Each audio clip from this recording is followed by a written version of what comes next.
Bakit ka umiiyak? May kasalanan ako sa'yo. Anong kasalanan?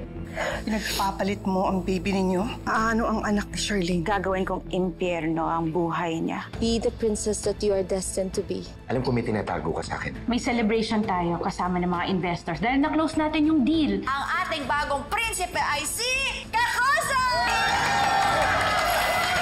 Paano to? Sinong papalit kay Onse? Kailangan kaedad niya. Sure ka ba siya na okay ka lang? Kailangan ko, Mamo. Mananay pa rin ng tunay. Wagas na pag-ibig. Pagmamahalang hindi natin inaasahan. Xavier? Princess. Totoong pangalan na. Parang totoong-totoo yung eksena nyo kaya. Ay, acting lang po eh. Sobrang mukhang totoo na. Bakit parang hahalikan ka niya? Wala naman yun dun ah. Actingan lang yun, walang meaning yun. So, how was the play? Si Onse dapat yung partner ni Princess. Ako pumalit sa role niya. I just hope na wala kayong kissing scene sa play na yun ah. Visit ako dahil magkalayo kami ng boyfriend ko. I can't help myself but to blame you for this.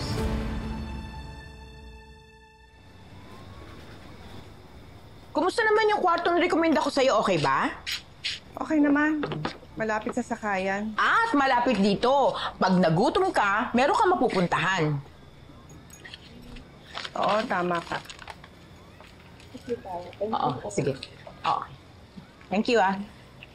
Oh, bakit parang may iniinda ka? Musta araw mo?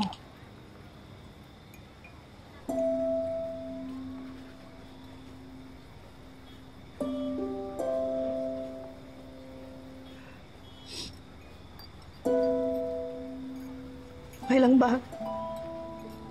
Gusto ko lang ilabas yung nasa dibdib ko eh. Okay, sige. Makikinig ako. May nagawa akong kasalanan sa isang taong napakabuti sa akin. Noong una, akala ko masaya siya sa naging desisyon ko. Pero alam mo kanina, nakita ko na hindi maganda ang relasyon nila ng anak niya.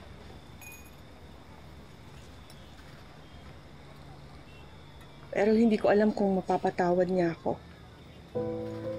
Alam mo, hindi ko alam kung ano yung eksaktong tinutukoy mo. Pero sa tansya ko lang, nagkaroon ka ng kasalanan sa isang tao dahil?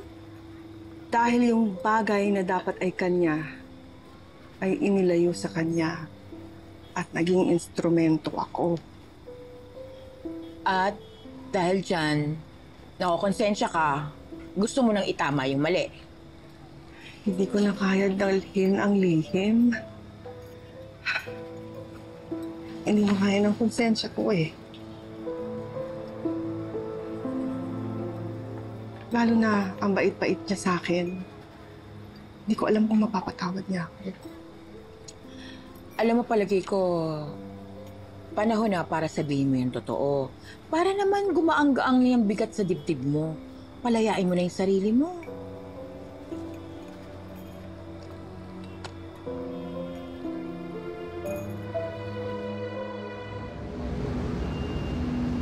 Iwan ko na muna to sa inyo ah. Thank you.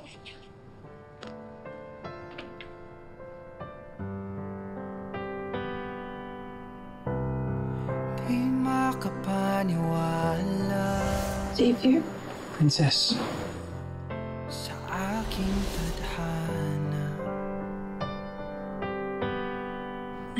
Hello.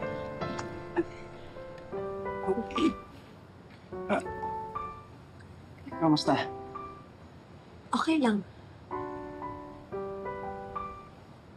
Sure ka? Oh, ikaw? Okay ka lang? Okay lang. Sige, mauna na ako.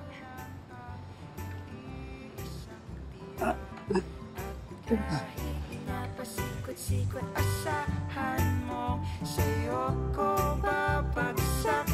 Ha-ha-hay, akin ka na. Kahit saan pa mapunta, akin ka na. Di ako mawawala, akin ka na. Tell me that I'm not dreaming.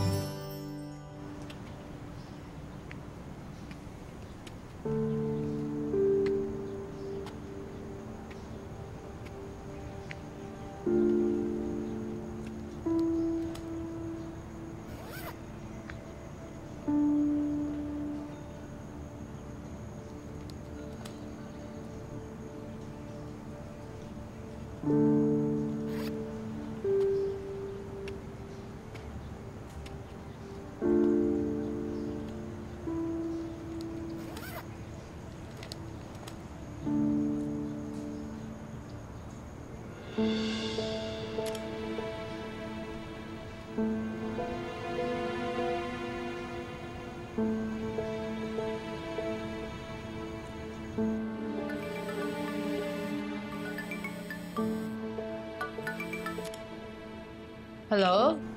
Hello?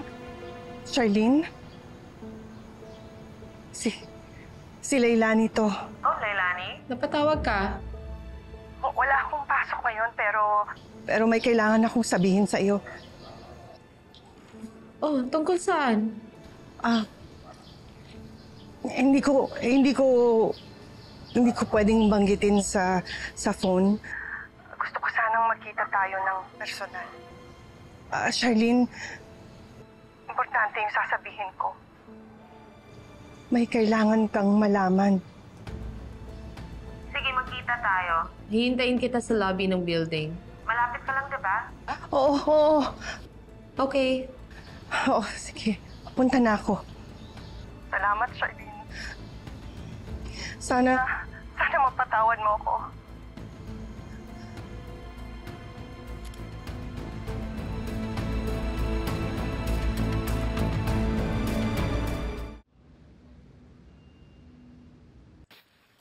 Ano naman kaya gusto sabihin sa'yo nung Leilani na yun? Ewan ko ba? Parang kinakabahan ako. Parang sobrang affected siya. Ate, baka naman kasi may problema sa pera. Baka mangungutang sa'yo. Sana ganun nga lang. Pero Mimi, iba talagang kutob ko. Parang may mahalaga siyang sasabihin sa akin.